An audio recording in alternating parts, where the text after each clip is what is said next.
30,000 కోట్ల రూపాయలు ఖర్చు పెట్టాం. ఇది కాకుండా ఈరోజు మీరు ఒక్కసారి చూస్తే వేరే రాష్ట్రాలకి మన రాష్ట్రానికి తేడా ఎంతుందంటే ఈ పింఛన్లో మన దగ్గర 4,000 రూపాయలు మామూలుగా అందరికీ పింఛన్లు ఇస్తున్నాం. వృద్ధులకు కానీ వితంతులకు కానీ. వికలాంగులకి దివ్యాంగులకి 6,000 రూపాయలు ఇస్తున్నాం. ఎవరన్నా కిడ్నీ పేషెంట్ కానీ ఇలాంటి వాళ్ళు ఉంటే 10,000 ఇస్తున్నాం. ఇంకా ఎవరైనా మంచం మీదనే ఉండి ఇంట్లో ఒకరు 24 గంటలు వాళ్ళకి సేవ చేసే పరిస్థితి వచ్చినప్పుడు అలాంటి పేద కుటుంబాన్ని ఆదుకోవడానికి 15,000 కూడా ఇచ్చాం. కానీ గడచిన ప్రభుత్వంలో మీరు చూస్తే నేను ఏ ఉద్దేశంతో అయితే మంచి పింఛన్లు ఇస్తున్నానో ఇవన్నీ కూడా వికలాంగుల పింఛనని, బాగా వికలాంగుడు కానివాడి బాగా ఆరోగ్యం బాగుంటే కూడా పింఛన్ తీసుకొని వీళ్ళు దుర్వినియోగం చేసే పరిస్థితి వచ్చారు. నేను అందుకనే వెరిఫికేషన్ చేయమన్నాను. నేను ఇచ్చే ప్రతి ఒక్క రూపాయి పేదవాడికి జరగాలి. పేదవాడి జీవితంలో వెలుగు రావాలి. దళారులు కానీ మధ్యవర్తులు కానీ డబ్బులుండే వాళ్ళకి కానీ ఇది రాకూడదనే ఉద్దేశంతోనే ఈ వికలాంగులందరి దివ్యాంగులందరివి వెరిఫికేషన్ చేయమన్నాం. ఆ వెరిఫికేషన్ చేస్తే వాస్తవాలు వస్తాయి. ఎవరైతే అర్హులుంటారో వారికి ఎంతైనా ఖర్చు పెట్టడానికి నేను సిద్ధంగా ఉన్నాను. అర్హులు కాని వాళ్ళు మాత్రం ఒకటే చెప్తున్నా, హెచ్చరిస్తున్నా, మీరు దుర్వినియోగం చేస్తే మిమ్మల్ని వదిలిపెట్టను, మిమ్మల్ని రికమెండ్ చేసిన కూడా వదిలిపెట్టనని చెప్పి కూడా హెచ్చరిస్తున్నానని చెప్పి కూడా నేను మీకు తెలియజేస్తున్నా. ఇక్కడ మనం 4,000 ఇస్తున్నాం. హర్యానాలో 2,500, ఇంకో పక్కన తెలంగాణలో కూడా 2,016, కేరళలో 1,600, అన్ని రాష్ట్రాల్లో కూడా మీరు చూస్తే కర్ణాటకలో 600. మీరు అంటున్నారు ఇప్పుడు ఏదో వాగుతా ఉంటారు సూపర్ 6 ఏమైందని. Super 6 super hit. అదే నా పెన్షన్ స్కీమ్.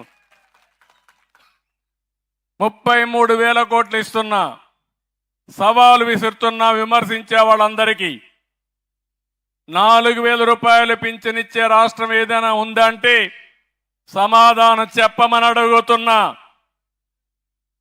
దానికి చిరునామా ఒక్క ఆంధ్రప్రదేశే. 27 రాష్ట్రాలు ఉన్నాయి, 8 యూనియన్ టెరిటరీస్ ఉన్నాయి. ఎక్కడ కూడా దీనికి దగ్గర కూడా ఎవ్వరూ లేని పరిస్థితి.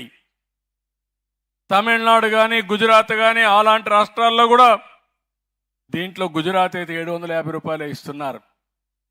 మీరు కూడా ప్రజలందరూ ఒకసారి ఆలోచించుకోవాలి. తెలుగుదేశం ప్రభుత్వం ఏ విధంగా పేదల సేవలో పేదల కోసం పనిచేస్తుందో మీరు గుర్తుపెట్టుకోవాల్సిన అవసరం ఉంది. సంవత్సరానికి 32,520 కోట్లు మనం ఖర్చు పెడితే మన తర్వాత తెలంగాణలో 8,179 కోట్లు, కేరళ 7,295 కోట్లు, హర్యానా 7,194 కోట్లు, వెస్ట్ బెంగాల్ 5,400 కోట్లు, మహారాష్ట్ర 3,241 కోట్లే. ఎందుకు నేను ఈ విషయం మీకు చెప్తున్నానంటే ప్రభుత్వం అనేది పేదలకు అండగా ఉండడానికి. అలాంటి పేదల్లో వీళ్ళే నిరుపేదలు. అందుకని ఇది ఒక మహత్తరమైన కార్యక్రమం కింద తీసుకొని మొదలు తారీఖు వస్తే బాధ్యత గంట మోగుతుంది అందరికీ. మీరందరూ పేదవాళ్ళ దగ్గరికి వెళ్ళాలి. ఐఏఎస్ ఆఫీసర్ కలెక్టర్గా ఉన్న పేదవాళ్ళ దగ్గర రావాలి. లావు కృష్ణదేవరాయలు ఎంపీగా ఉన్న పేదవాళ్ళ దగ్గర రావాలి. ఎమ్మెల్యే రావాలి, మంత్రి రావాలి. అందరూ కూడా వస్తే వాళ్ళ వాస్తవ పరిస్థితులు అర్థమవుతాయి. వాళ్ళని దృష్టిలో పెట్టుకొని పనిచేయాలనే ఉద్దేశంతోనే ఈ కార్యక్రమానికి శ్రీకారం చుట్టాను. నేను మీ అందరికీ ఒకటే హామీ ఇస్తున్నాను. జీరో పావర్టీ, పేదరికం లేని సమాజం. ఇది నా ఒక్కడే బాధ్యత కాదు. ఈ ఊర్లో మీరున్నారు. కొంతమంది భగవంతుడు కరుణించాడు, డబ్బులు సంపాదించారు. కొంతమంది భగవంతుడు కరుణించలేదు, పేదరికంలో ఉన్నారు. ఆ పేదరికంలో ఉండే వాళ్ళని మనతో సమానంగా మనుషులుగా తయారు చేయడం జీవన ప్రమాణాలు పెంచడం మన బాధ్యత. అందుకే నేను కొత్తగా ఓ ప్రోగ్రాం తీసుకొచ్చాను, P4 అని. ఈరోజు మీరు చూస్తే భారతదేశంలో సంపద వచ్చింది. సంపద రావడానికి ఆర్థిక సంస్కరణలు కారణం.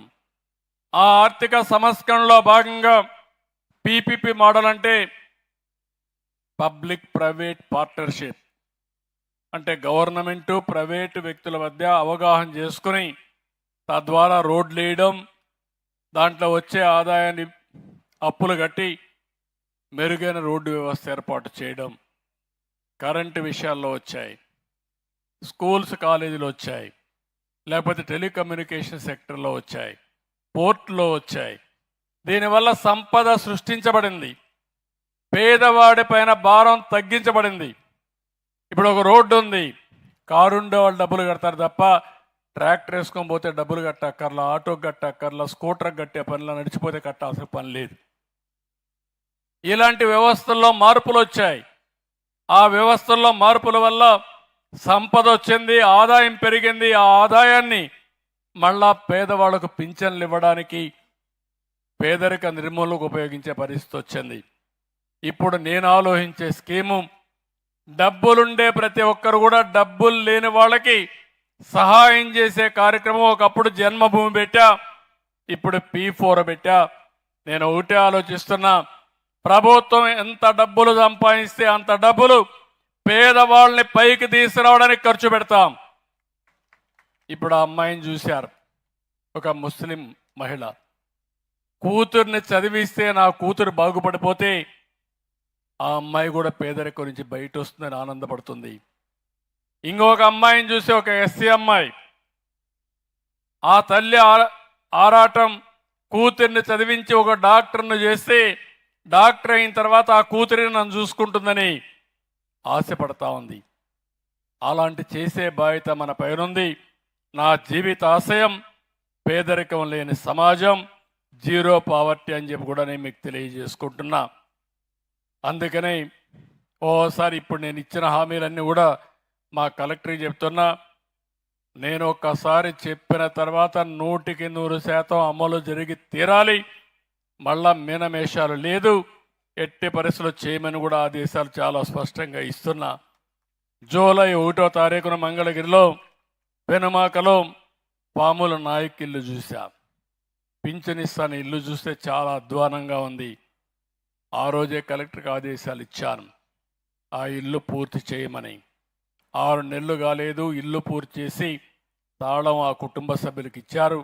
నేను గర్వపడుతున్నా, నేను చెప్పిన పని నిలబెట్టుకుని ముందుకు పోయామని. ఈరోజు సూపర్ 6 కింద దగ్గర దగ్గర 91 లక్షల గ్యాస్ సిలిండర్లు ఇప్పటికే బుక్ చేసుకున్నారు. చాలా సంతోషం. నేను మీరు డబ్బులు కూడా కట్టకుండా ఇవ్వాలనుకుంటున్నాను, కానీ కేంద్రం ఒప్పుకోలేదు. అందుకే 48 గంటల్లో మీరు డబ్బులు కట్టి మీరు గ్యాస్ తీసుకున్న వెంటనే 48 గంటల్లో మీ అకౌంట్లో మీరు ఖర్చు పెట్టిన డబ్బులు మీ అకౌంట్లో వేసే బాధ్యత నాది అని మరొక్కసారి మీ అందరికీ హామీ ఇస్తున్నా. ఈరోజు ఇదే కాకుండా నేను ఒకటే ఆలోచిస్తున్నాను. ఈరోజు మీరు ఒకసారి చూస్తే 6 నెలలు అయింది తెలుగుదేశం పార్టీ అధికారంలోకి వచ్చి, ఎన్డీఏ కూటమి అధికారంలోకి వచ్చి. ఎన్డీఏ కూటమి 6 నెలల్లో ఏం జరిగిందని మీరు ఒక్కసారి ఆలోచిస్తే, 4,000 రూపాయలు పింఛను ఇచ్చాం. మేము జూన్లో అధికారంలోకి వచ్చాం. ఏప్రిల్ నుంచే పింఛను ఇచ్చి పేదవాళ్ళని ఆదుకున్న ప్రభుత్వం ఈ ఎన్డీఏ ప్రభుత్వం అని చెప్పి కూడా నేను మీకు తెలియజేస్తున్నా. అన్నా క్యాంటీన్, పేదవాళ్లకు ఉచితంగా భోజనం పెట్టే కార్యక్రమం